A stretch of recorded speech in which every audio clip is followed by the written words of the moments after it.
Hello and welcome to the Point in Progress podcast, episode 7, your one-stop shop for news, recommendations, and some spicy takes. Join 5 friends across 3 time zones and 2 countries every week as we discuss things that we love while we still think critically of them. Just for the first second, for the checkpoint, I just want to do a couple of housekeeping before we get through everybody. We're at 145 subs on YouTube, which is awesome. We're getting closer to the 200 mark. So if you guys like the content on the channel, please hit that sub button. We would really, really appreciate it. And now, with everybody that is here, Sly, hello. How are you doing tonight?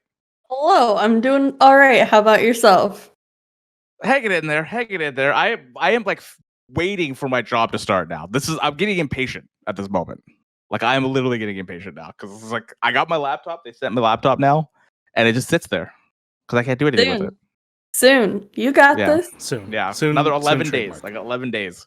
Fee, how are you? Doing good. That's good. How's the new computer? Is it good? Well? Absolutely fantastic. There was one point last night when I was doing some stuff and Mario and Frank thought that my computer was dying because they thought it was going to freeze. And I'm like, no, we can all just watch what my computer's doing together. So I screen shared as it was processing a bunch of exports and we had no problems. And I'm like, this is how a computer really works. Yes. This is pod racing. Yeah, this is pod racing. That voice, Frank, how are you? Hey, how's it going? I'm doing pretty good.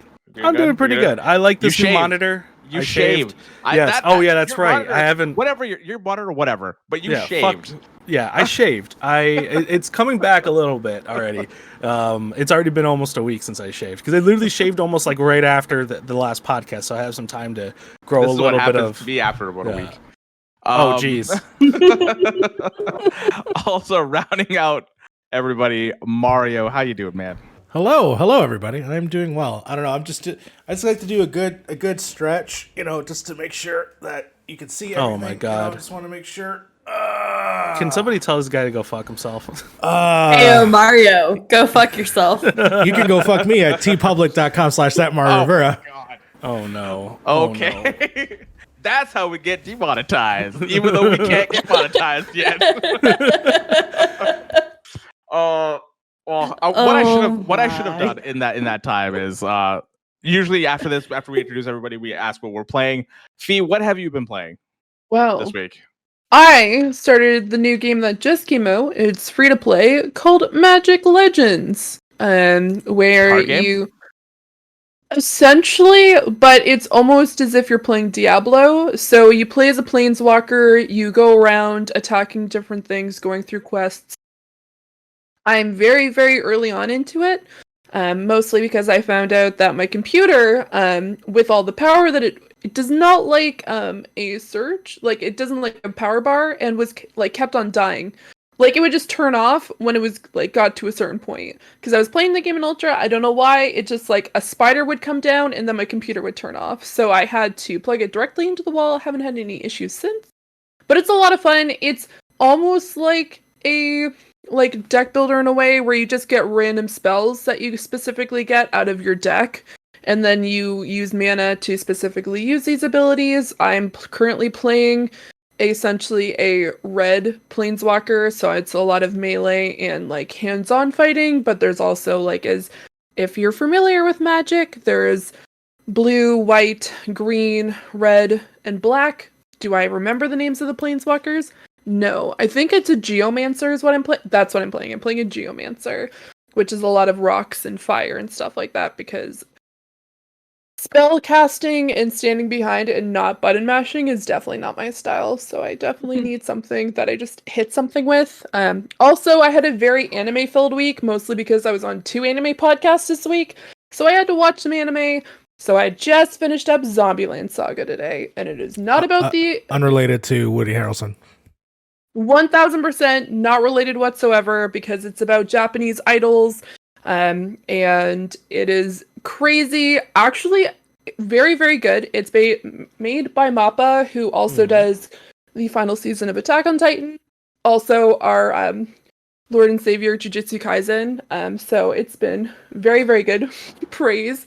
Praise the Praise- sun. praise You're doing Jujutsu praise the Kai- sun, Harv. No, that's praise the sun. This is praise the sun. This is praise Jesus. But You no, gotta I put your feel arms like out. we have somebody else to praise every week. I Yeah, feel like we well- need a segment just for that. Praise Jujutsu Kaisen, okay. our Lord and But Savior. either way, to kind of get you quickly grasped on it, you start off by following a girl named Sakura. She's very excited because she has a tryout that day. Everything's going her way. She's walking outside. She's like, all I need to do is go to school, and then I get to go to the tryout after school. And then not 10 seconds into the anime, she gets hit by a truck and dies. So she then is resurrected. It's 10 seconds in. Yeah, the anime literally starts with a girl getting hit by a car. Yeah, it's literally her, and then you find out that she is resurrected with 5 other girls to make a Japanese idol group to specifically save Saga Prefecture in Japan. Mm-hmm. It's really great. Honestly, it is lighthearted and also has a lot of touching moments and actually some pretty sad moments. I was sobbing watching one of the episodes. So Feels like Highly it needs recommend it. more. I feel like it needs more Twinkies 100% it does, and a double tap. and a double tap. Yeah. oh my god. Hey, Frank, what have you been playing / watching this week? I've just honestly, I've been playing Stalker some more. I know I get into these games that are just RPG like elements, and I get sucked in for weeks. I also bought a new monitor. I bought 2 new monitors actually. I went to Micro Center because like Harv said, if I can't upgrade my GPU, I'm upgrading something. So I decided to get a new monitor, something that was either 144 hertz or above and had better colors than my TN panel that I have here. So I went to Micro Center, bought one, and then I came back in the same day. I found a better monitor for like $50 more. So I bought that, and now I have a nice curved Samsung G7 Odyssey monitor. And How do you like the curve? Oh, it's beautiful. It looks really like right where I'm sitting.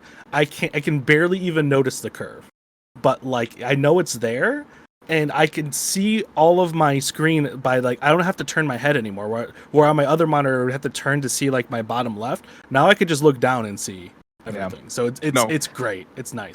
Curve monitors are really, really nice. Really nice. Mario, what have you been playing? It's funny because earlier this week Frank was having a dialogue with me in our Discord, and he gave me probably a pamphlet-sized amount of info of why I should not get a VR headset. And I took his advice, and in the span of like an hour, I think he was giving me all this information, very in-depth stuff. Very much I took it to heart. But I instead knew that I was still going to Target and picking up a Quest VR headset. I do want to preface that at the end of that whole thing, I'm telling you like why the VR headset's kind of weird. I also said none of this probably really matters because you probably already set in your mind that you're getting this headset anyway. So like you're probably gonna get it. I'll buy you some games when you do. So pony up, boy. So yes, I got the Quest 2, and I've been enjoying it. I've had it for a couple days. I've been watching primarily television in it, which has been the best because all I'm doing is laying in bed while there's a giant television in front of me while I watch Falcon and the Winter Soldier, or I watch Young Rock on Hulu on it, which has been fun. But the game that I primarily have been playing, other than Beat Saber's a given. The game that I want to shout out is actually a game called Echo VR, which is from Ready at Dawn by the people that did The Order for PlayStation 4. It is cool because it basically combines a bunch of my favorite sci-fi elements into a game type that I think is really fun. It's one part Tron and another part Zero-G Gravity, where you are floating in space and there's an obstacle course where you can grab on and move things, but your wrists have jetpacks on them. And so you can propel yourself in Zero-G. And the whole point is that there's 2 teams on 2 sides, and you play with real people. I primarily played with children because they're terrible fucking human beings that apparently have $300 headsets strapped to their heads, screaming. But primarily the game type, of course, is there's a goal on each side, and you get a disc, very much like in Tron. And so the point is to get the disc into the goal by either bouncing it off the wall and then it hitting it, or you throwing it directly. Sort of like a Quidditch meets like the throwing Tron disc game, Disc Jockey. And it's wild and fun. The fact that you feel like you're actually floating in 0G while trying to like punch people in the head to stun them and like grab the disc and throw it, doing like cool stuff like putting your wrists like this to propel yourself backwards. Like it being that kind of fun and accurate has been a blast. And I really hope I convince Frank to play it because it's free. And then anybody else that has a VR headset, please, I would love to play Echo VR with you. I just think it was just such a blast. Feels like it's like one of those things where once you play it, you kind of become a believer, like what everybody's been saying about VR and stuff like that. Like I played VR and I was like, it's fine. It is what it is. Yeah. But I feel like I need to play that game or like Half-Life Alyx or something like that to really. Yeah, you really need to play something that was really built well for VR. Because like I was telling Mario, the VR landscape's very weird because you get VR in a lot of titles. It's just not well optimized for VR, and the experience really isn't there. Whereas a game like Half-Life Alyx, which was built from the ground up as a VR title, feels insanely different. Yeah. And I've never played Echo VR. I'll probably try it out to see if it's pretty good. Yeah. But as long as you're getting a VR experience that's built from the ground up to be VR, a lot of those titles are really good. Like Beat Saber. Yeah. Or like Walking Dead Saints and Sinners is another good VR title as well. Yeah, and I'll be hopefully giving that a shot at some point because I know me and Frank share Steam libraries, and I bought the Steam Link wire that you need to plug it right into the headset. So I'm going to give that a shot. I'll give Alex a shot as well. Yeah. Nice. Yeah. All right, Sly. Instead of telling us what you've been playing, it looks like you've been listening to a lot of podcasts. Yeah, so Monday I got in my car and I drove up to Washington for it was Olympia, so it was about 6 hours. And when I'm driving, I really like to listen to podcasts. And especially podcasts I've already listened to before because I already know them and I don't have to be like reading the transcript as I go. And so I was listening through to a couple podcasts that I love very dearly, so I'm gonna yell about them to you all. Mainly being a show called Valence.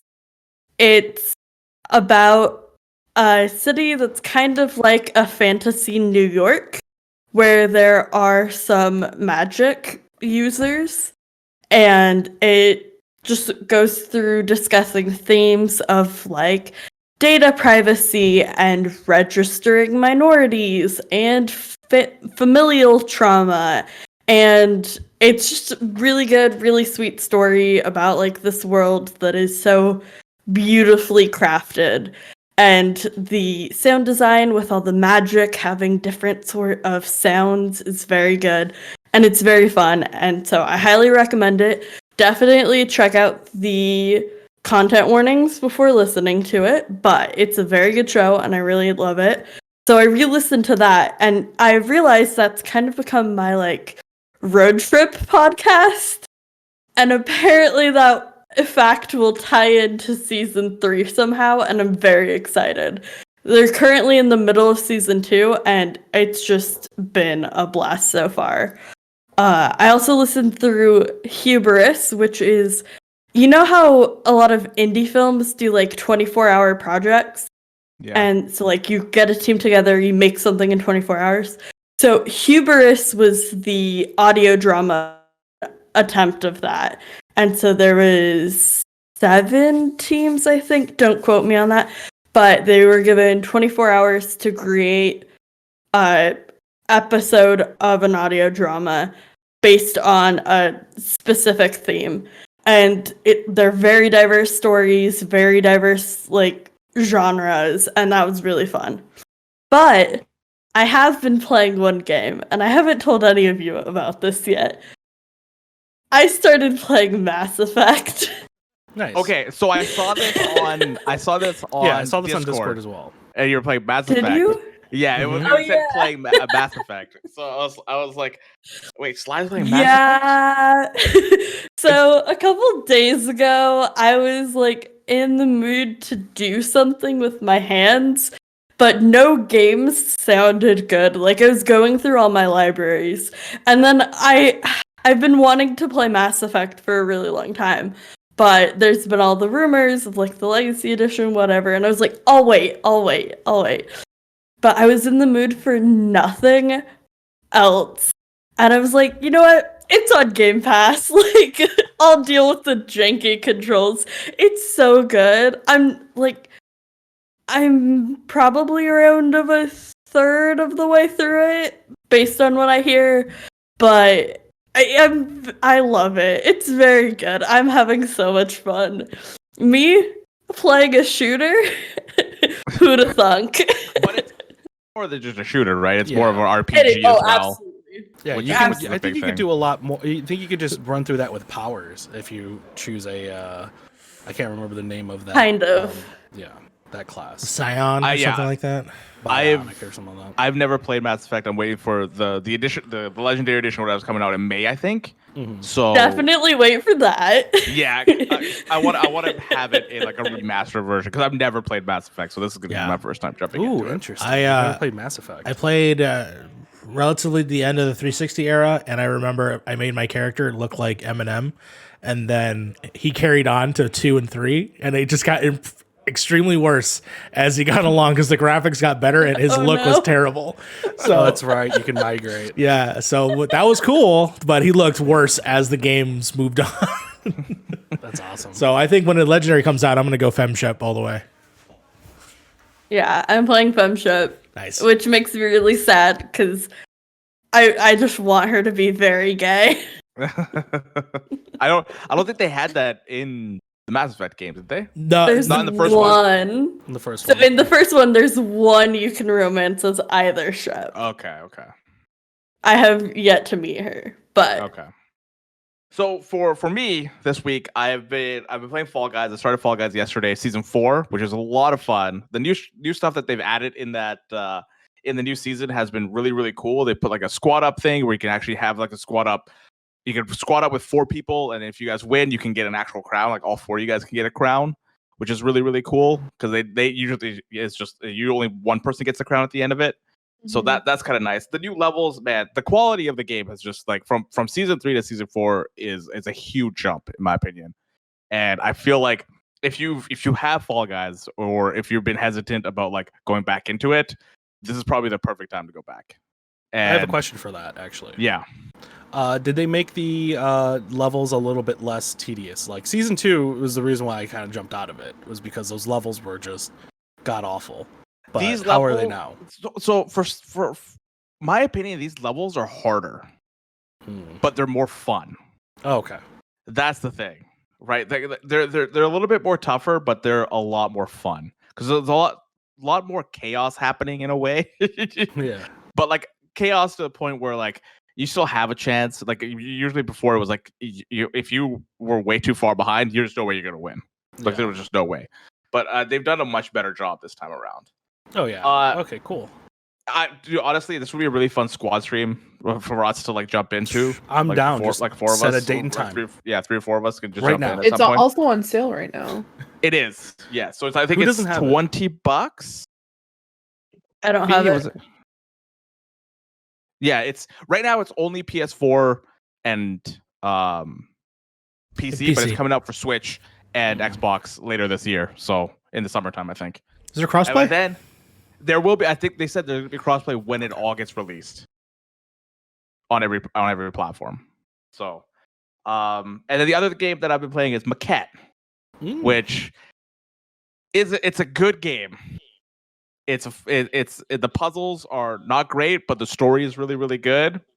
It is about 2 people starting from finding each other, having a relationship, all the way into like what happens if once the relationship just kind of goes sour, and it's just like all the steps and what it takes, like what happens during a relationship. And I feel like it's a very personal story for the person that created the game, and because it's very specific. There's a lot of specific things that happen in that game. But like the puzzles are cool. The game itself is fine. I would put that to like a fine game. I know Mario, yours glitched out on you when you played it. so you couldn't get through the entire thing. Well, yeah, like the beginning of the game glitched out for me, which is the first Yeah. door you walk into, which is like 2 minutes in, and Yeah. it wouldn't work. I'd restart it 7 times, and then I would able to play. And then once I got to the end, it glitched again, and then I restarted it. And then I remember I had tried to, because I was about to finish the game, I paused it, like powering it down for a second, because I had to go do something. And when I came back, the credits were rolling, so I didn't even see the ending of the game. Okay. So go play Florence instead. That's my recommendation. I mean, honestly, at about 3/4 through the game, I was like, I don't care about the puzzles anymore. Just give me the story, because the story was like the most important thing in that thing in that game. And I hate when I do that with games because like I don't care about the gameplay anymore. I just want the story. But the story, it's good. It's a decent story. So I don't know if I honestly. If it's free right now, like I think it is free on PlayStation Store, I would get it. Once it goes on sale, or once it's not free, I'd probably pass on it, honestly. So would you say play this or watch Marriage Story? I'd rather watch Marriage Story, honestly. And the thing is, I love puzzle games too. I love puzzle games, and it was kind of disappointing a little bit. But okay, we've been going along for what we've been playing, so let's just. Somebody has sirens. That's probably on my end, maybe. Okay. We do live Which in is Chicago. weird because all of my doors and windows are closed, and how that came through, I have no freaking clue. That could have been us. My window's open. Wild. Okay, My microphone's muted. but yeah, let's give it over to Frank for the news, for the patch notes. The patch notes this week. So, guys, our first article this week comes from gamesindustry.biz. Shocker. I like using them a lot. I think they're a really cool publication. So, on that, let me see here. Sorry, I'm pulling this up here. Sony this week announced that they are... Oh, sorry, excuse me. Ghost of Tsushima to receive a film adaptation by Jeffrey Rousseau. I think that's how you say his name. So Sony this week announced that they are producing a Ghost of Tsushima live-action movie. The movie will be directed by Chad Stahelski, who also directed a favorite of ours here, John Wick. Sony will also be partnering with Sucker Punch, and they will be attached to the film as executive producers. No casting has been done yet, but it's pretty obvious of who we all want to play these characters, huh? What do we think? What do you think about this film? Do we think it's going to be like a hit? Do we think Sony's going to actually release this film? Like, seeing how Uncharted's being treated right now? I hope our thoughts? so. I hope it's good. I hope it does well. I feel like of any IP, this is going to be one that's going to translate really well for film. And, obviously we don't wish any projects do poorly, but I think this one has a shot at being real good. I agree. The reason I agree with you for this one specifically is because it isn't more of an open world game, so you can do a little bit more with this. Like when you look at like Uncharted and stuff, or like Last of Us, I feel like you can't deviate from that story because that is for all intents and purposes, that is a linear story. But with Ghost of Tsushima, I feel like you can pick and choose what story you want to tell and where the character goes and stuff like that, right? For people that are going to be casting, I hope they can find the right people for casting. I know a lot of people are saying pick the people that did the voice acting and stuff for it, which is like, yeah, that'd be awesome. But do they do full on acting though, right? Like as in like acting roles and stuff like that for camera, or are they just more voice actors? But like I do want them They are to, actual actors. They are actual actors? Yeah. So that would be awesome. Because they had to if they mocap, they have facial capture for it, they mocapped it, and then they voiced it. So I would imagine it would translate very much on the screen as they did with producing it in for the game. Yeah. So I hope they nail the casting. I think they'll be fine. Movies going into film is always kind of a weird thing for me, because it's like especially for like Last of Us, I've experienced the game. I don't know if I want to experience it through a movie. But again, they have really good talent attached to it. So it's like, Yeah. What do you think, Mario? It's a damned if you do, damned if you don't sort of situation. I think at the forefront, the only way to do this, in my opinion, is to try to keep it as authentic to what they're trying to portray, as much as obviously the game itself is sort of both authentic and inauthentic, meaning that there's different biomes in Tsushima that's not true to the actual region, but at the same time, it's telling their story. So hopefully, it's just as good. I mean, actually, the I don't know. The island of Tsushima loves the devs so much that I think they've given them some like crazy accolades over there. They said that ambassadors, right? Yeah. I think one of the quotes was like, when that game came out, a lot of them said like that this is a game that we should have made.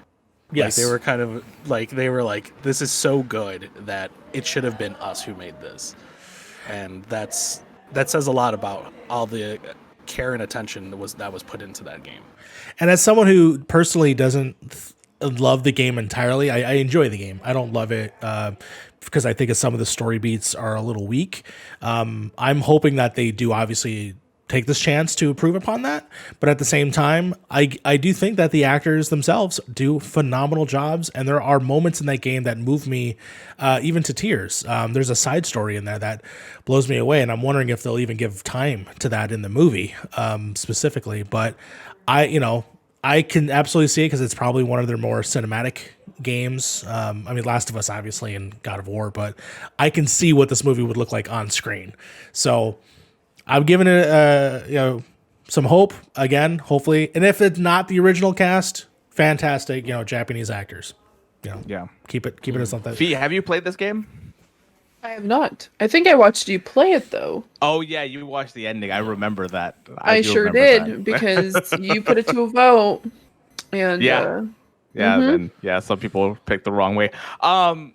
So would you rather have this than or would you rather have the game? Like, would you rather play through the game, or do you just be like, you know what, give me the movie so I can see like what the entire game is? honestly, I think I would probably go with the movie. However, I quite enjoyed watching other people play this game on Twitch. And as long as they do the movie well, which quite honestly, track record wise, if it's going like game wise when it comes to movies and like film, it's been doing pretty decently recently because we have like The Witcher that did really great and they really kept true to it. And as long as they don't give it the freaking Ghost in the Shell like treatment, then I'm fine. I say this, but then the Resident Evil and the Monster Hunter movie came out, but we don't talk about those things. So we just push those aside. But yeah, it definitely would be hard, but I think that if they put the right casting and the right crew and the people who like really genuinely want to see this to succeed and do it the proper way, then I would be more than happy to watch this as a film. Because that's my thoughts on it, at least. Just because in cases like this, especially if it's done in Hollywood, I'm specifically concerned.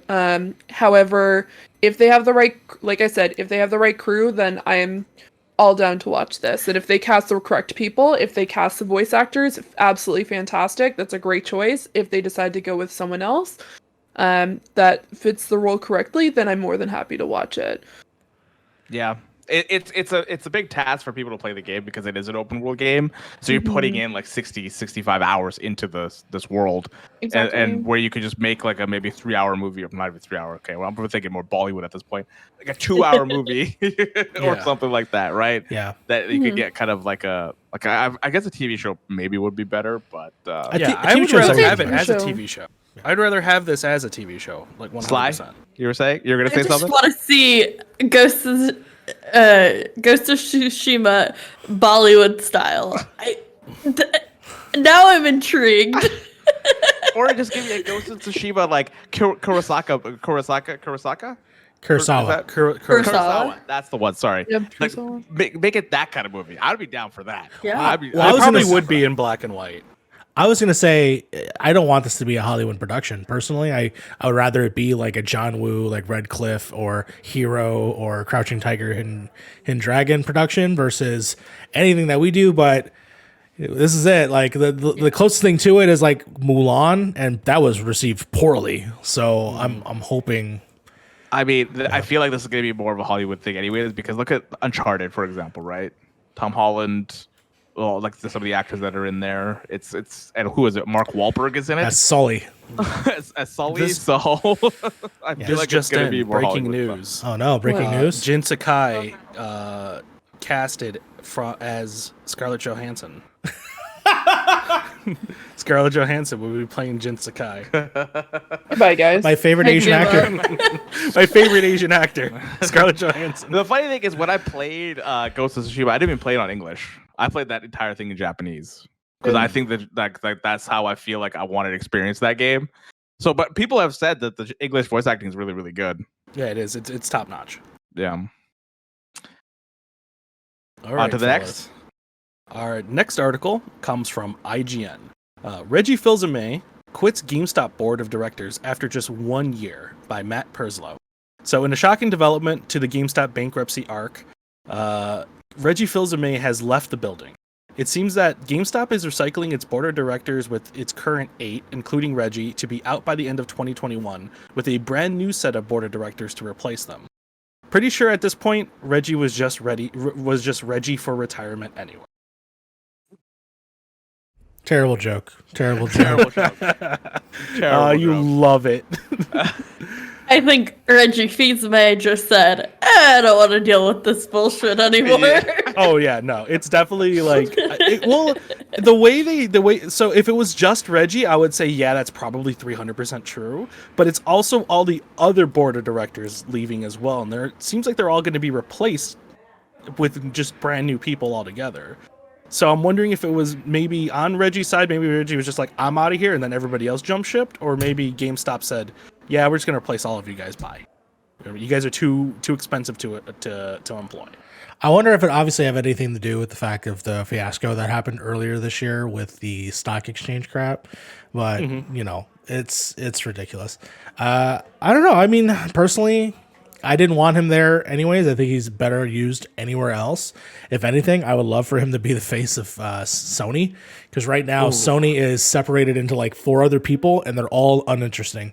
You know, you got Mark Cerny, who is just Dana Carvey, but he's barely on screen.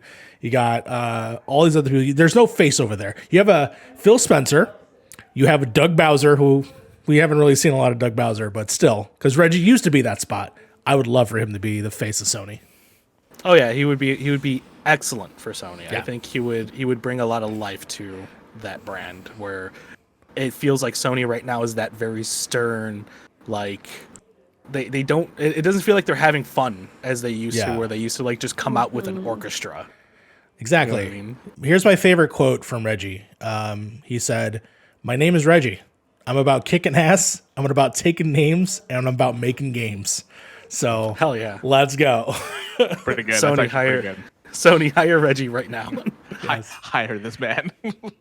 I also do think when it comes to like these boards of directors and stuff, there are companies that just do a clean slate as well for board of directors. Like, you know what, we just want to start fresh with new people, like completely. So like that might be the case here as well. I know GameStop's been doing some weird things that have been happening with GameSpot recently, but all right, Slide, do you think GameSpot's going to be there in the next like year or two, or at least the next 5 years, even with this change? I hope so. I hope that GameStop right now, they're clearing house. You know, they're getting out everybody that they don't want there, clean out the bad apples, and be like, okay, we're not doing too hot. There's a lot of shit going on. We're getting a lot of bad press. What can we do to reinvigorate the brand? And maybe game doesn't have to be like the traditional like brick and mortar store that it is. Like I'm not gonna give them any free marketing, but I think there's definitely directions they can go from here to, you know, preserve that brand just in a different format. Yeah, they could pivot somehow, right? Yeah. Exactly. I actually have some insider information on this. So me and Mario know the managers at our local GameStop. They tell us basically everything. So at least in the beginning of the year, from what I could tell, the biggest problem with what was going on was GameStop was already trying to rebrand itself before COVID. It was starting to become less of like a brick and mortar and more of like a hub for people to come and hang out. They were starting to open up stores that were these like tournament centers. They were kind of like LAN party centers where they would have couch gaming that you can just come play video games. They would have computers that you would be able to use. And this place would have stuff for like tournaments and stuff like that. And then COVID happened. So obviously you can't really use these new GameStops that you just built because guess what? You can't be within 6 feet of people and all these things are within like eye distance, right next to each other. So you can't use these stores. So they just spent all that money for nothing to not have anybody come in and use this stuff. And then to top it off, with COVID on top of that, they've just not been able to get anything in stock. Like, every time I'm inside that GameStop, someone comes in and asks for something like a Switch controller or Joy-Cons or a PS5 controller or a PS5, anything. They'll ask for a lot of these things, and a lot of the times they'll say, yeah, it's not in stock here or within a 90-mile radius of these other GameStops. Yeah. And if you can't sell anything, you're not gonna, there's no profit to be made. And if you can't get these products during COVID, there's no profit to be made. Yeah. So it seems like they're just kind of in a catch-22 where like they wanted to build up a reputation to bring more people in by letting them try out these new products, play new video games, all that. That can happen due to COVID. So now they can't bring anybody in, period, because now you can't even get stock on just regular items. Yeah, and early in the year too, they stopped all trades too, which is another big part of their business, taking in stock and taking in those pre-owned, so that way they can repurpose them and make profit margins off of their the selling. So they had to pull that out as well. Anything once they start doing that again, which happened like late last year, it was still not sold immediately. It ended up going to like the warehouse, and you can only do online sales. So the actual brick and mortars were struggling, and it sucks because the brick and mortars, and I know that we're all going in this all digital age, there's still that subset of people that rely on physical media. The low income housing absolutely relies on stuff like that. Pre-owned games, something that's not at full price, older systems, like these are all things that are still essential to those places. And with everything going on, it's been pretty sucky, and is the best way to describe it. I'm sure there's a more elegant way, but sorry, I was just gonna say it just sucks I think it sucks for timing when it comes to GameStop. Like with because you said trade-ins and their pre-used stuff, that's where they make a bulk of their money, honestly. Right? People trade their games in for like $20, and then they resell them for like 50. Yeah, working at EB Games, it's the circle of life. What? Yeah, exactly. That's like, oh god, dude, it really, because like I used to work at EB Games, and that was what they wanted to push as much as possible. So, and it sucks that they're not taking any trading games. People aren't going to their stores anymore because it's the only way you can get used games as well. So, I think it just like this moment it just sucks for them at this point. And with the whole Reggie thing, I feel like it is what it is with GameStop. They're cleaning house. They're going to see how this goes. And what Sly was saying is, I agree with Sly when it comes to this. I want to see them pivot. We'll see if they can. But yeah, for sure, it definitely does suck. Especially like me and Mario have history with the store. I mean, we've both worked there. We've both worked there for a number of years, and it's when we worked there, at least it. I don't know when, like, I can't speak on Mario, but like when I was working there, the mentality was totally different. It was a very much a more greeting people in, talking to them, getting to know your customers, and recommending games, all that. And by the time I left, it switched from, okay, we need to get sales. You know what I mean? Sell this thing on top of this thing on top of this thing. Screw the customer. Just get it done. Get it quick, in and out. Make sure they get the pro card. Make sure they get the insurance, which is just free money. Because some people will never claim that. It was it. These are business practices, and these is what are some things that they implement for sure. But at the end of the day, I would hate for stores to close. Yeah, we have a lot of cool friends who work at these stores, and I would hate to see them go from GameStop. But yeah, we'll see. But speaking of stores do you got closing, anything for? Do you got anything that's like kind of like a GameStop in Halifax? We have EB Games. We EB don't Games. have GameStop. Harv knows. Harv's just laughing.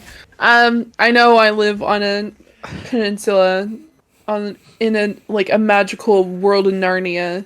I understand that. I was just gonna say, like, she lives in a pretty decent sized city. Well, I mean, Like, they I have don't games there. I don't know who has EB Games. I don't. will admit, the biggest news coming out of Halifax today was a tugboat being sold and sent to Hamilton, Ontario. That's pretty much the biggest news here. But no, we do. It's all crazy over there. Well, it was Theodore Tugboat. Someone bought it. Okay, that's has a a whole name? You can. Theodore Yes. Tugboat. Oh, you yes, can, that's right. Yes, you can look it up. I'm not like we can probably. You know what? We can put that as a fucking photo. I don't give a diddly damn. Theodore But Tugboat is now the thumbnail picture. At the of this end of this episode. segment, I'll put Theodore Tugboat at the end, and you can see it. Okay. thank you. Okay, but yeah, no, we do have EB Games, and we do have like mom and pop kind of stores. But for the most part, like just like everyone else said, it's more on the lines of you go there and then you say like, "Hey, do you have this game? It says on the website that you had this game," and then they're like, "Actually, no, we don't because it hasn't updated yet. But you can go to the store on the other side of the city," and then you're like, "Okay, cool beans." Like, it's not very helpful. So some of the people that work there are incredibly nice and are phenomenal at their jobs, and others. Here's a bad story that me and Frank would do all the time. We would reserve games and put fake names under the reserves, and they would have to save it. It was great. Yeah. Oh yeah, when I worked at EB Games, people did that all the time. Yeah. I gotta reserve this Keep in game mind- of Gears of War for Titicaca. Look, I will preface this. We knew the people there, and they knew it was us every time, because we would make it blatantly obvious it was us, and we worked like right next to them. Yeah. So like we would walk in like 5 minutes later and be like, "I got a reserve for Titicaca." Yeah, I would hate for that store to go down, Frank. I would hate for that store to go away. There's so much good history there with us. But speaking of history, our next article comes from Eurogamer. Sony's PS3, PSP, and Vita digital stores reportedly closing for good this summer by Matt Wells.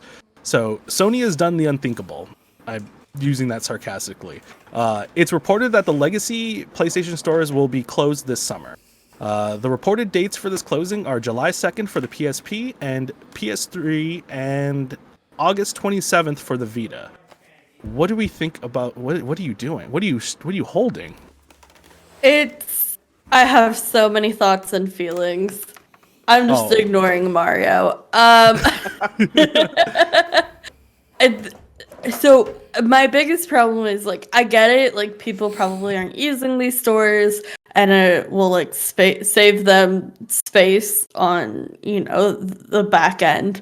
But from the like pure like preservation side, the fact that they're closing these down is like kind of heartbreaking because like it's a great way to preserve all of these games in a format that we don't always have access to any other way. And so by closing that down, you lose that sense of preservation. So I know they won't, but I hope they do something to like preserve it. Somebody might put it up on like a legacy website or something, and that would be great. But yeah, I don't know. It's just sad to see it go. Do you think it would be a better way of putting it on the PlayStation Store, but just putting it down to like a Vita version of it, or a PS2 version of it, a PS3 version of it, just in the stores so you could play them on your PS5? Yeah, just put legacy like part of the site, make it like a legacy store, so like you can't interact with it, you can't buy from it or whatever, but it's just there so people like know these things existed.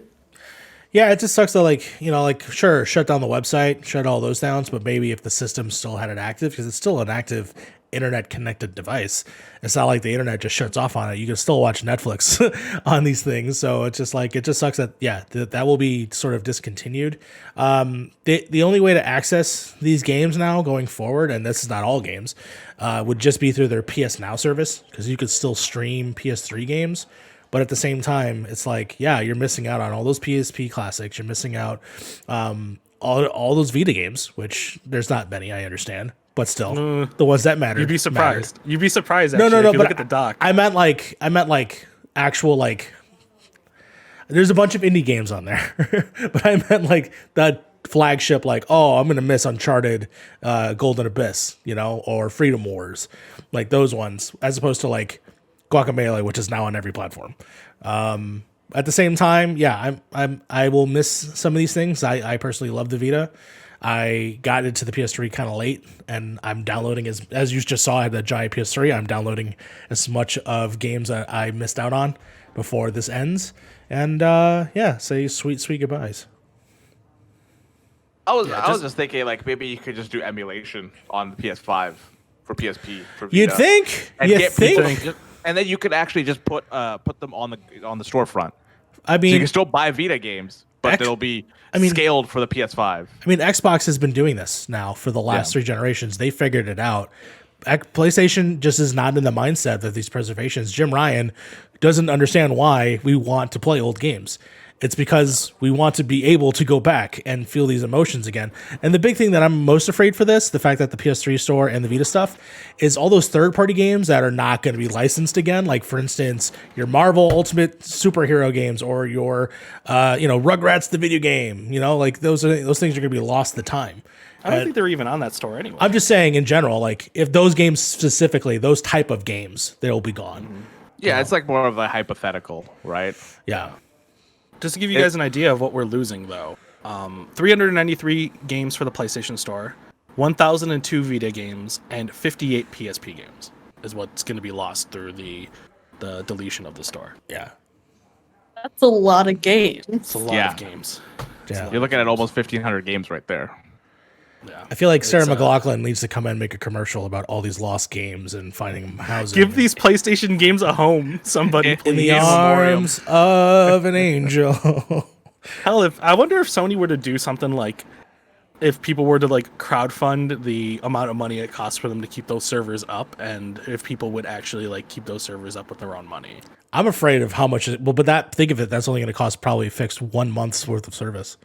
I know. It's going to be like one of those Wikipedia things where like, we're asking you again to donate to our website. God, could you just imagine if you could have these games, if you're like a PS Plus user, and you get these games on just like a free thing on PS Plus?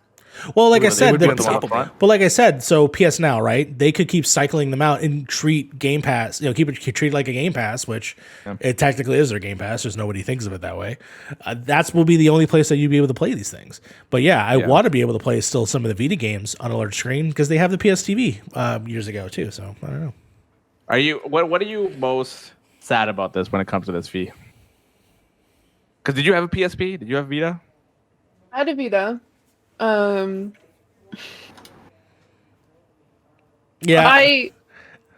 She's like, let it burn. Let it burn. I mean, burn it all down. No, here's the thing. Like, when the PlayStation 3 was prevalent, when the Vita was like super popular, like I enjoyed the Vita when I played it. Like, I had games on it. I still do have games. Would I go, like, is it my top handheld console that I go back to and play with? No. Like, I have other things I could be playing on. And the games that I specifically would want on the PlayStation 3 is the one I have physical copies for, which would have been, like, Ni no Kuni, which also has, like, you can access it on the PS4. And when that particular console was, like, super, like, in its prime, I was playing World of Warcraft. So a lot of those games I didn't play. Like, they existed. I knew the PlayStation 3 existed. I played it when I went over to friends' houses, but I didn't, like, own one. The first Sony console I owned was the PlayStation 4. I'm not going to sit here and be like, I've been a Sony fan for... No. So I think there's a lot, like, there's a lot of IPs that it's going to be upsetting to see kind of like that door close, and a lot of people might not have access to it or might not have the physical copy. And I know we come from a community that was obsessed with the Vita, to a point where I literally drew Vita Island. Like, I was the person who made the frickin' post-splitter. Like, I did all that stuff, but it's definitely heartbreaking, but I also understand that they're putting the resources into moving forward rather than looking backwards, which is unfortunate, but it's a move that needs to be made. I'm not going to sit here and say like that's upsetting by any means, because it definitely is, but it's a move that needs to be made in the long run. Yeah. I would love to see analytics on the Xbox side to see how much backwards compatibility actually gets used. Oh, for PlayStation? I guarantee you. No, for Xbox. Just for Xbox. I mean, because I was live, like, you have an Xbox. Playing. Yeah, I literally started playing a bunch of old Xbox games because they're on Game Pass. Like, I can play a ton of 360. I have the Series S. This is the first time I've ever owned an Xbox. And the fact that I can play all those, like, classic 360 games, all the Xbox One games, all of the new games, they're all there, and that's like such a huge selling point for Xbox. And the boost that you end up getting on Xbox, right? Because the 60 FPS boost and stuff HDR. like that. 4K, yeah, exactly. So it's just like, yeah, I mean, Xbox has just somehow cracked the code when it comes to making this all happen. I really wish that PlayStation took a part of their legacy and actually came together and was like, let's make this happen. Even if it's a service that I have to pay for, I'm okay with that.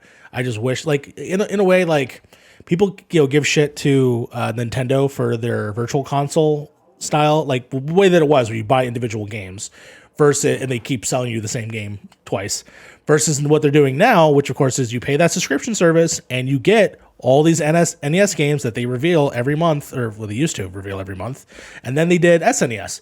Hopefully one day they'll do N64, and and so on and so on. I think that's an interesting way to preserve it. It's just everything's a subscription service now. Why not just be another one? This is the PlayStation 1 subscription service. It's $5. You get all these games.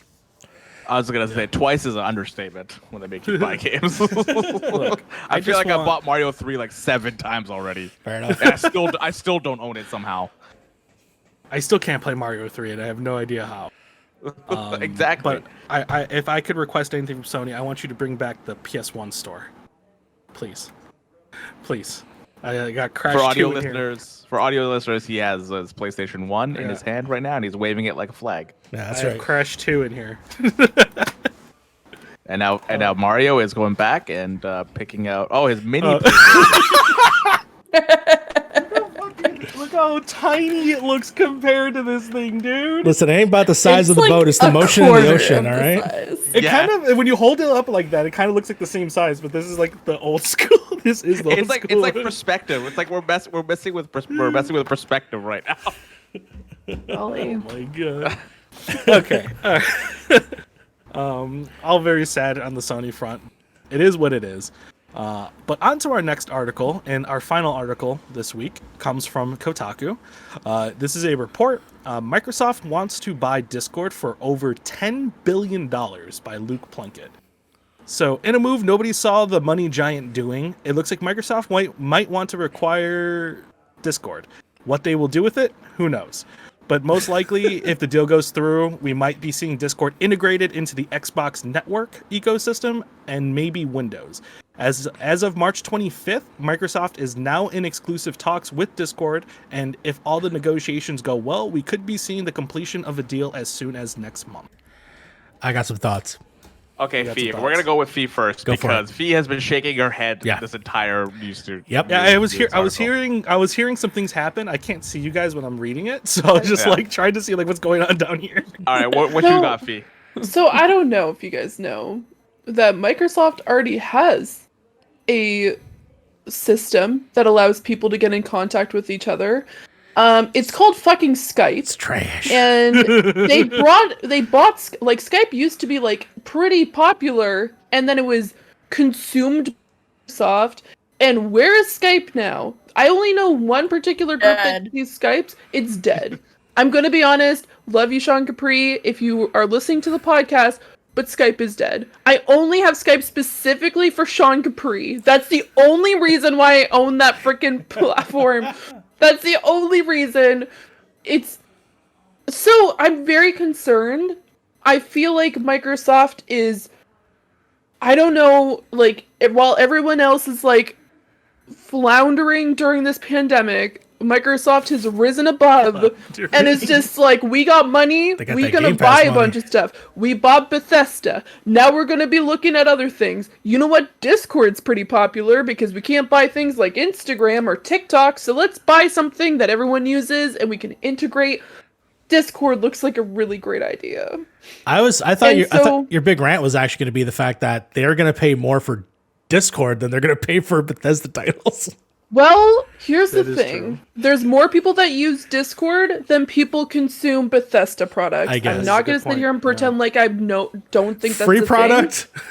Yeah, for sure. I also do think it's valued at $10 billion because of COVID. Yeah. I think COVID has a huge reason why it's valued at that much. It's probably because they can't buy Zoom. Zoom's probably like, we're $100 billion at this point. Let's try to buy something next. Oh, there's Discord. Oh, it's for gamers?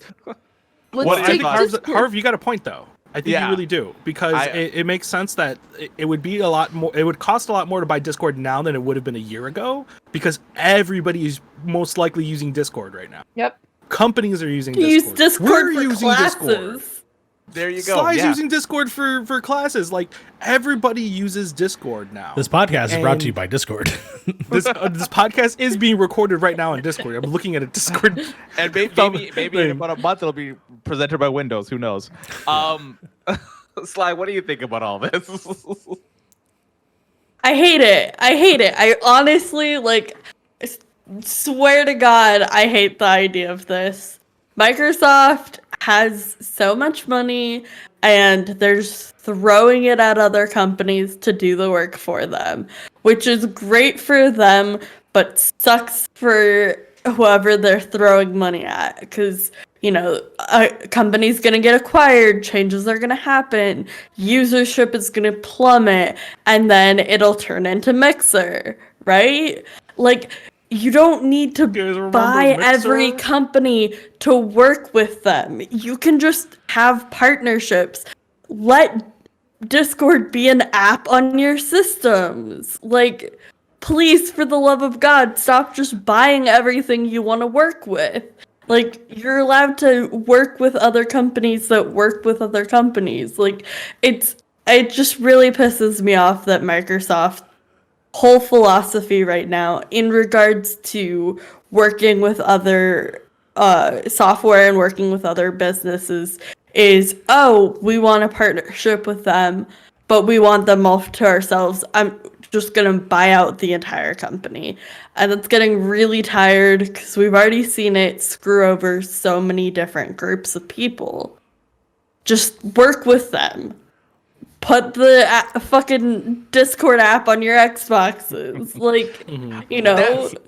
That's where. Okay, Mario, I'm gonna let you go in a second here, but one of the big things that I think they should do is I agree with you guys. Don't buy good partnerships, especially for if Discord can make a partnership with Xbox or with Microsoft and PlayStation, that would be huge.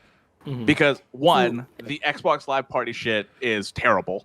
Two. The PlayStation party stuff, I hate it so much. I can't stand that stuff. But having it all cross play in a way with all of the systems would be so good. So I'm afraid that if Microsoft buys it, that they're going to keep it exclusive on their platforms and not put it on a PlayStation thing or something. I'm gonna disagree with you. Microsoft is the one place, as of right now, at least the latest regime of Microsoft, that has been the most open about working with people, has been working with Nintendo on specific things, specifically releasing Microsoft games on those platforms. It's the only other game that right now that they've kind of released, obviously, has been Minecraft, and Cuphead is on PlayStation. I think, yes, Discord as a company right now might not have the resources to be able to be put it on those platforms and for it to be successful. So maybe that's why the equity from actually Microsoft could actually put that through. My other take, that the reason why I wanted to bring up though was right now we have this system where it's called Discord Nitro.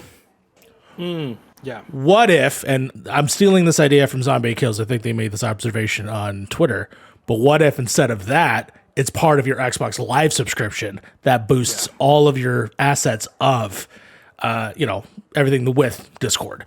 Now, I think that, to me, is an awesome little additional feature that potentially we could gain from this. But at the same time, as you brought up, Beard, Skype and Xbox and PlayStation, their systems suck ass. They suck so bad. So to have the integration part of possibly a better voice chat, but also having access to the camera stuff, which I think would be kind of fun, especially if it was something that could be overlaid over games in some aspect. They never do this. This has always been my speculation that they would. They never implemented it perfectly. Maybe this is a way. Yeah, I do. Damn it, Mario. I was waiting for the opportunity to say all. I was going to say, wouldn't it be crazy if with all this integration, we would get like Discord Nitro, you get a free boost every month through Xbox Live Game Pass. Microsoft is a big media giant. You know what I mean? They have servers, they have all these things that Discord could use. I doubt Discord right now in its current landscape has the same cloud servers or anything like that as big as Microsoft. I feel like we will see a jump in quality all across the board in terms of Discord if Microsoft were to require it. Before the show, right? We had that issue of the cameras were looking great. That's exactly what you're saying right there. Yeah, like more servers across the world would be great. Xbox Live integration would be amazing. Being able to do what we're doing here on maybe Xbox itself and not having to have a separate computer or something like that, just with your friends or something like that, would be amazing to do. Especially if you just integrate this with PC, because then you can talk with your Xbox Live friends on PC with Xbox or something. There's plenty of different ways Microsoft can make this a good thing, but I do agree with Sly that if they leave Discord alone and make it more of a partnership than a dictatorship, because if you do what you did with Mixer, nobody's going to trust you. Nobody's going to trust you, because Discord, I mean, Mixer was one thing, but Discord is kind of sacred at this point. Everybody loves Discord. So if you fuck up Discord, you're pissing off a lot of people. Platforms just don't die, right? Yeah. And the fact that Mixer died is like a red flag to me. And like you look at it's almost the same thing as if Google bought Discord, for example, too, because it's the same thing. It's the same kind of shit. I like the overlay, like you guys were talking about the overlay stuff, and you guys were talking about that. Like that is one of the coolest features that Discord has, is like you can have an overlay on top of your game to see who's in chat, who's muted, who's talking, and having that on top of games on your PlayStation and Xbox would be awesome. That would be amazing. And having the feature of everybody talking to each other, doesn't matter what platform you're on. The one thing about what you said, Mario, about them playing together with a lot of people, I am still not on board with that statement still, because Cuphead and Ori are not first party studios, they are second party studios. They don't own Studio MDHR. They funded them. They don't own them. And Moon Studios, I'm pretty sure they don't own Moon Studios either. I think they just funded Ori.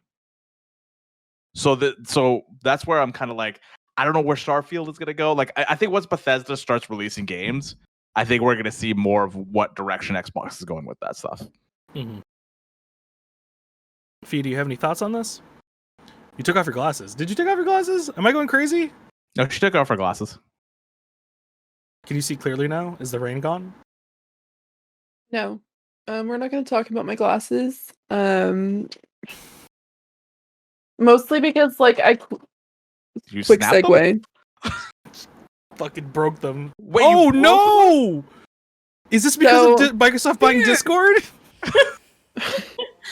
No, it just like to show, like, for audio listeners, I currently have one of the like pieces of my glasses in one hand and the rest of my glasses in the other because the bolt holding these two together apparently has disappeared. So here we are. I'm currently almost like I can't see very well right now, so we'll just go from there. Okay. It's been like I'm interested to see how it goes, and I apologize for the quick pause there, just because I needed to like process everything.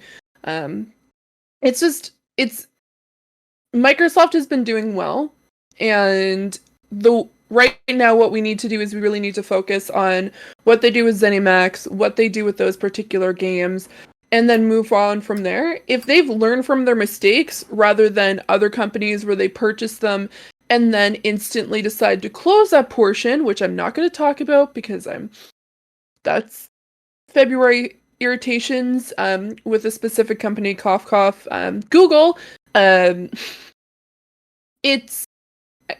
interested to see how it goes, and if they're able to like, hey, we're going to purchase this, but then we'll allow other consoles to use it, but we're just going to be the ones powering it, because a lot of what they've been talking about when it comes to Bethesda and things like that is they are looking to find ways to improve not only the new games that are coming out, but some of the older games like 76, because they were in talks with and by them, I mean Bethesda was in talks with Microsoft when everything went down with 76. And if we see that with Discord, where we get those improvements, and if I can pay, like, if they say, like, hey, for an extra $5 a month, you get, like, Nitro and all that other stuff, sign me up. Like, if it's things like that, like those small integrations and small, like, things like that, I'm more than happy to see it.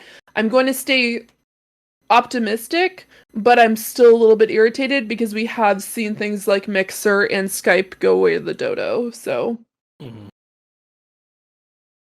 Alrighty then. I don't know how we're gonna do this, but given our current situation, but we are adding a new section to the patch notes this week for when it comes up, and that is Fee's Stadia Corner. At this corner, there is a desk, a pen, and a Stadia controller.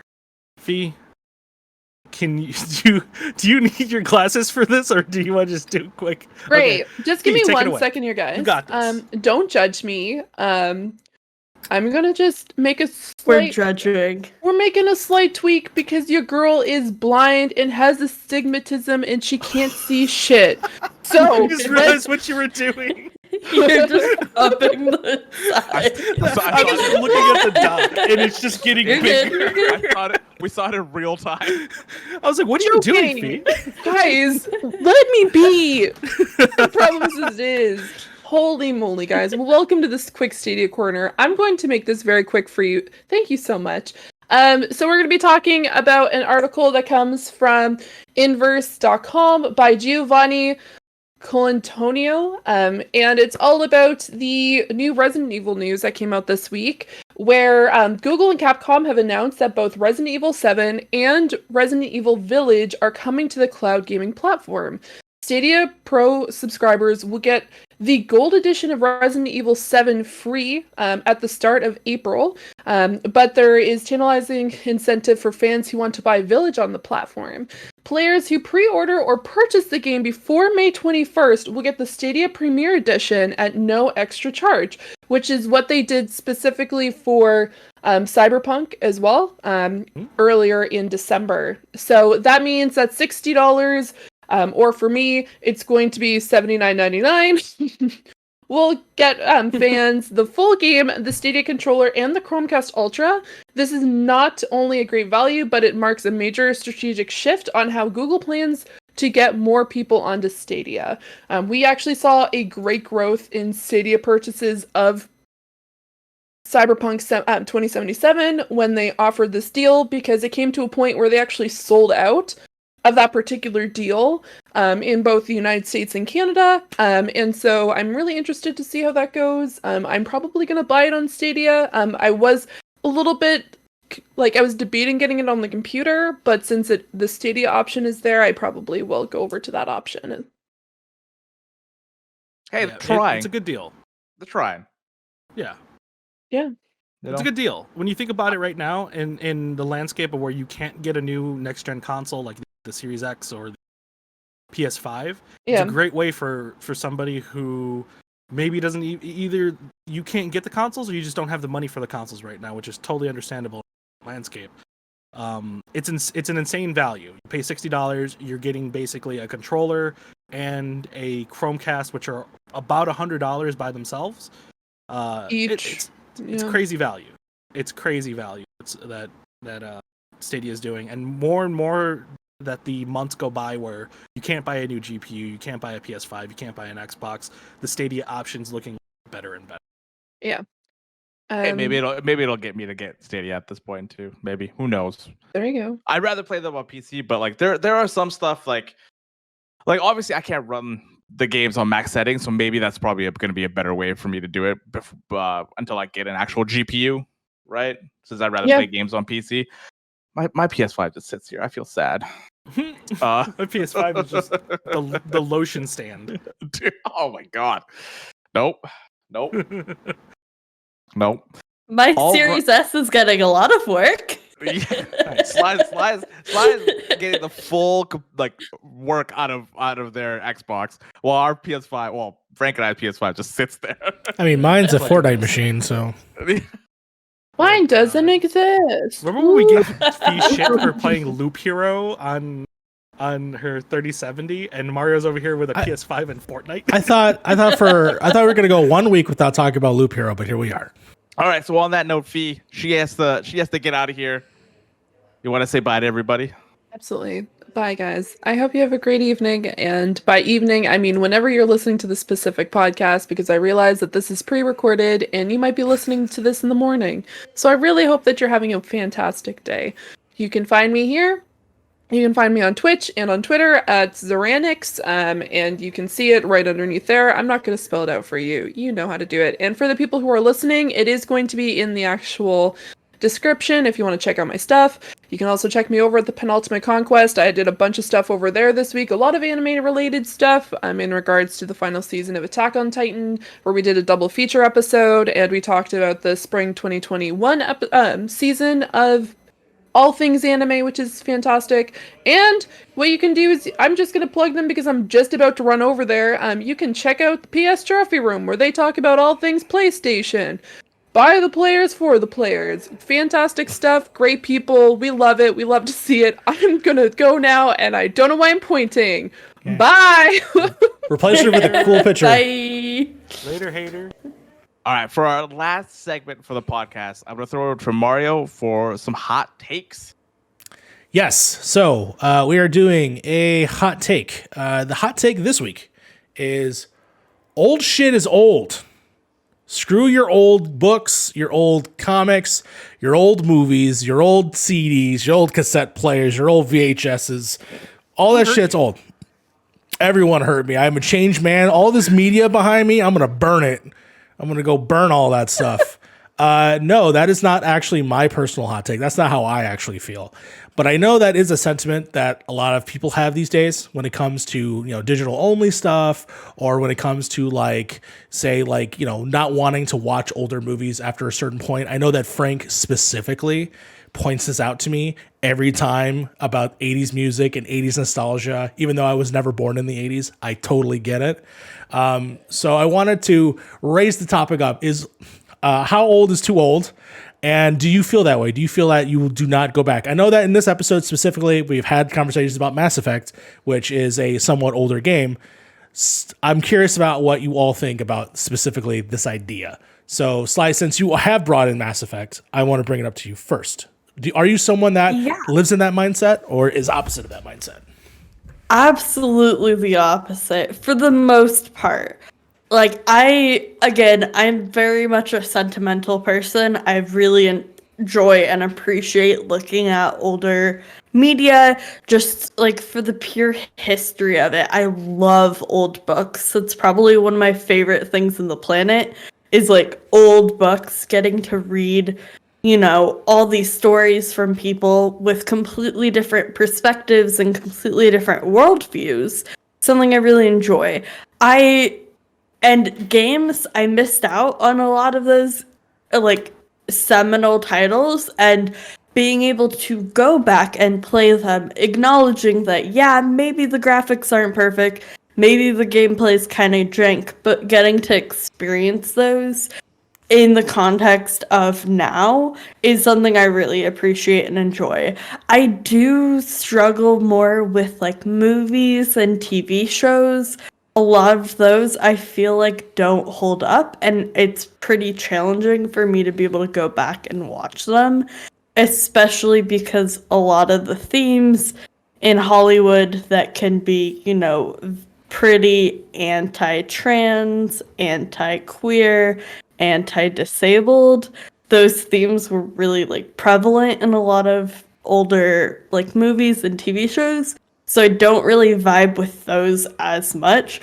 But from a pure like preservation and conservation standpoint, I love being able to access old stories and old media and just being able to see like, what people's perceptions were of the world, how people interacted.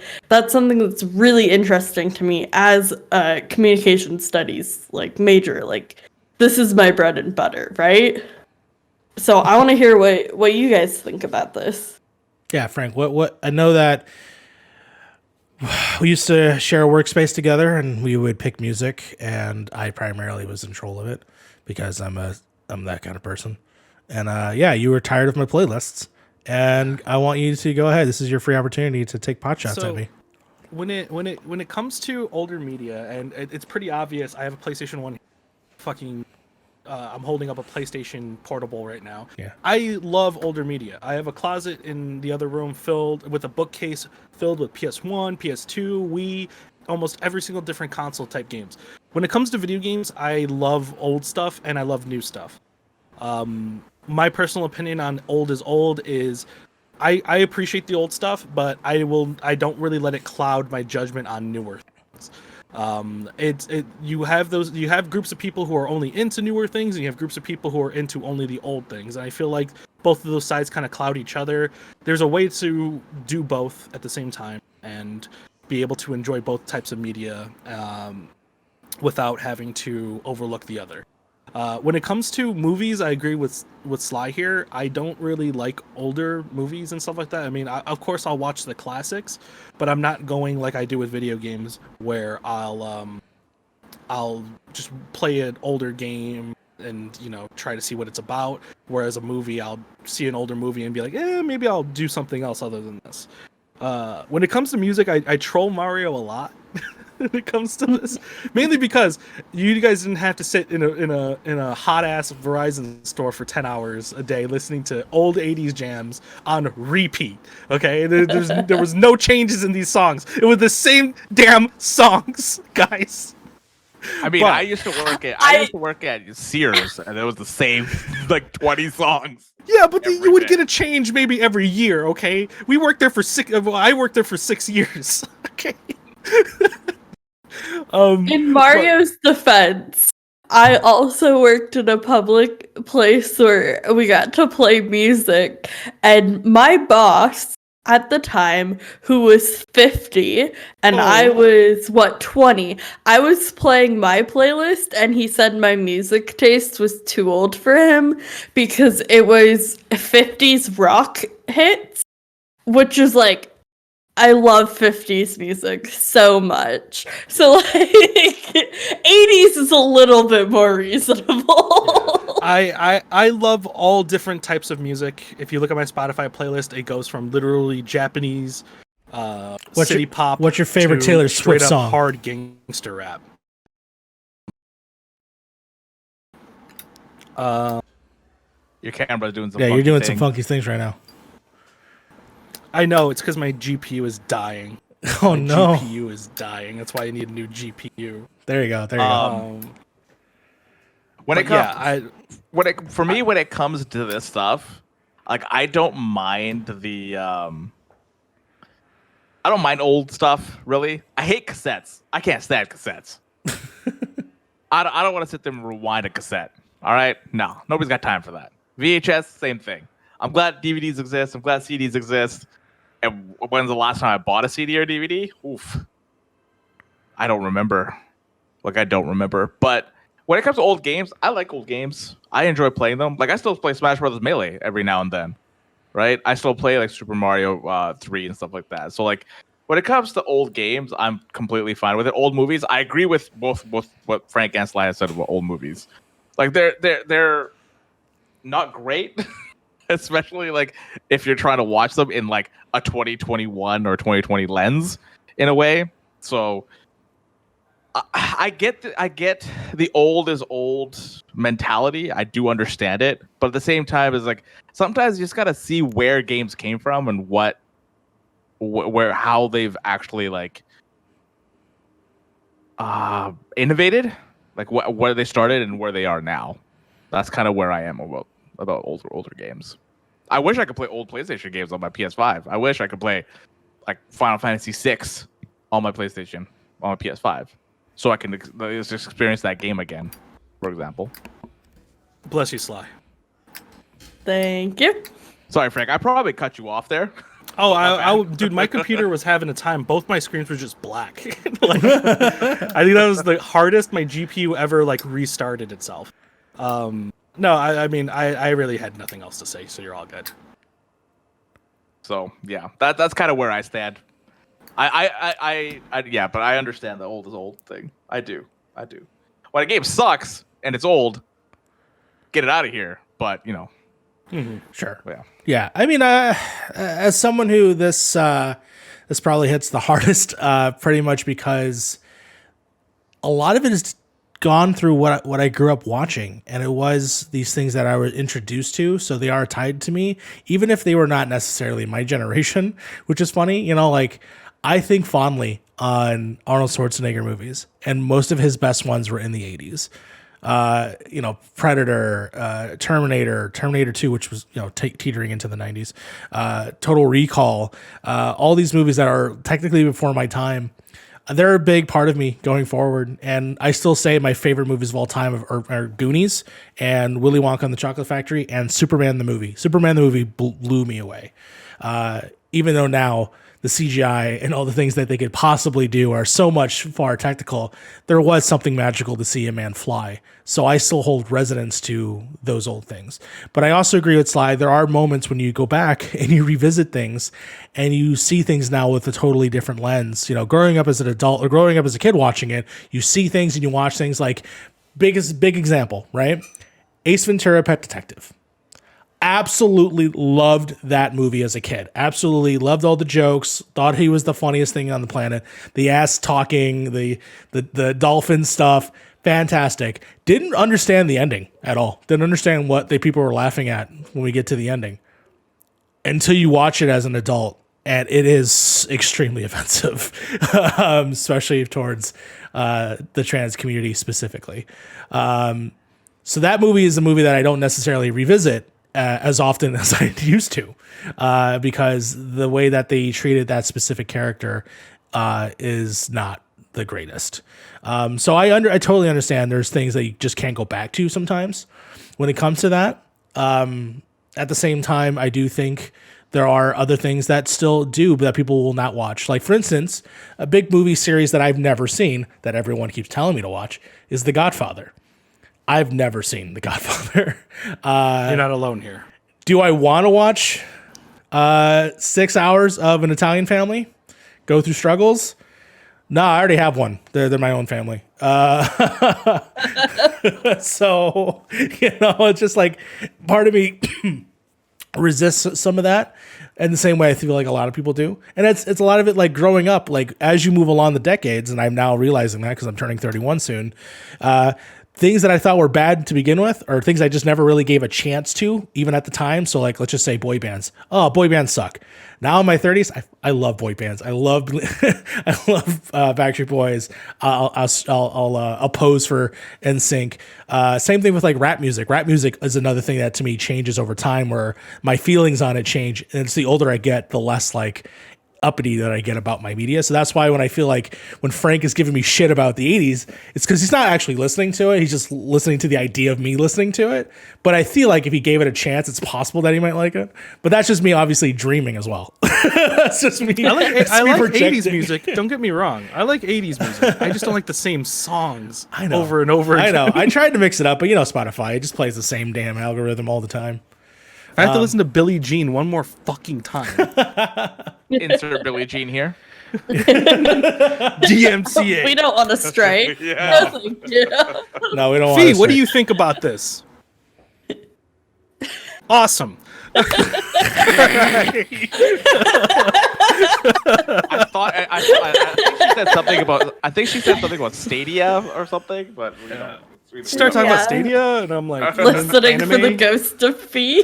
Yeah. All right, guys. Yeah, I think we're to about the end of the podcast. Sly, where can everybody find you? You can find me on the internet at SlycloneMC, pretty much everywhere. I think the only thing that's different is Twitch is just Slyclone, which is pretty cool. Not doing much. I'm trying to graduate, so very busy, very stressed. But you can find me on, PiP stuff. I'm here. That's pretty much all I'm doing right now. Couple projects I'm working on for class, so you might see something from me there. But keep an eye on my Twitter, and I'll keep everybody in the loop. Sounds good. Frank, where can everybody find you? What are you working on? You can find me on Point in Progress, where I here talk about video games and news. You can also follow me at Twitch at Venom Unfit Snake over there. I'm actually streaming somewhat. I bought a new camera. My lights are actually properly put in the right spot. I bought a new monitor. Yeah. You can see details in your room that I don't want to see. I don't want to see those details. It's too many details. My man streams for 10 hours and he's like, how do people do this? How the fuck? So yeah, I recently streamed Resident Evil 1 HD, and it took a lot longer than I thought because I did not remember most of the puzzles. It's been a while since I played that game. But how the fuck do streamers do this shit for 10 hours? Because I was almost there for almost 12, and I was losing it. Okay, my mental state was not there. Okay, if you ever played Herb does Eternal 8 Darkness, hours minimum every day. oh my god, it is a nightmare. But I will be streaming Resident Evil 2 because we're gonna do every single Resident Evil game. I'm gonna do every single one of them to completion. So we will be doing Resident Evil 2 this Tuesday as well. All right, well, Actually, probably when this podcast comes out. Actually, yeah, we'll try to promote it beforehand. Yeah. Mario, where can people find you? What have you been working on?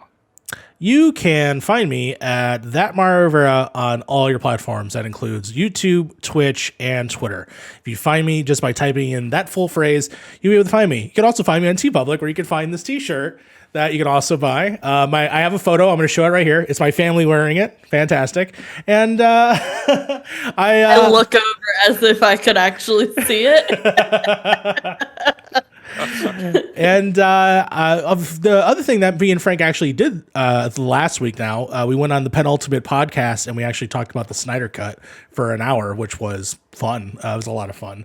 So definitely check out penultimate. We're always blending between the two, so that's really cool. And then I think Frank and I are going to do a video on my YouTube channel where we talk about movies, because we're going to watch a good old classic psychological thriller called Old Boy from Park Chan-wook. So I'm excited to show you the Vengeance trilogy, at least one part of the Vengeance trilogy. So it's gonna be fun. I'm hyper excited to start this tomorrow. Yeah, and I'm turning 31. That's the end of my plugs. Yeah, I also turned 25 as well. Yeah, he turned 25. Happy We have a birthday. lot of March birthdays in this. That's right. I'm coming up too. We have Ooh. 3 fucking Aries as this group, as Fee loves to remind us. Yeah. All right. I am not turning. Harv, where can we find you? I'm turning 32 this year, but 33 this year. Okay. But at the end of the year, though. But I'm not a March person. You can find me at Beard and the Hair and all your social media platforms except YouTube, which is Beard and the Hair Gaming. I just put up a new podcast with Within the Beard with the one and only Robo Dessert, He is an awesome streamer. He's an awesome person. So if you guys want to check that out, please check that out. I really, really appreciate it. His thumbnail Doing looked that really podcast, good. They're really good. Did it look good? The thumbnail looks really good. I'm getting better with the thumbnail game. Getting a little bit better with the thumbnail game. Yeah. I mean, the thumbnail is so easy for that because like I just take their picture and just throw it up on there. I just gave you a poopy photo of myself. But yeah, so that went up. I stream 5 days a week over on twitch.tv/beerinthehair. Once my new job starts up, I'm still gonna be doing 5 days a week, but it's gonna be like 3 or 4 hours a day. No, it's not gonna. I'm not gonna do 8 hours anymore. I can't. I will hold you to that. Yeah, I'll be doing like 4 hours. 4 hours.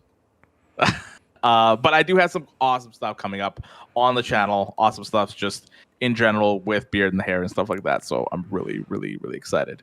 But guys, thank you guys so much for joining us. The viewers, thank you guys for joining us. Thank you guys, Sly, Frank, Mario, Fee, rest in peace. It was really, really nice knowing you. Fee. Hold on, pour one out for Fee real quick. Oh shit. She was one of the good ones. But guys, thank you guys so much for watching episode 7 of the Point in Progress podcast, your one-stop shop for news, recommendations, and spicy takes.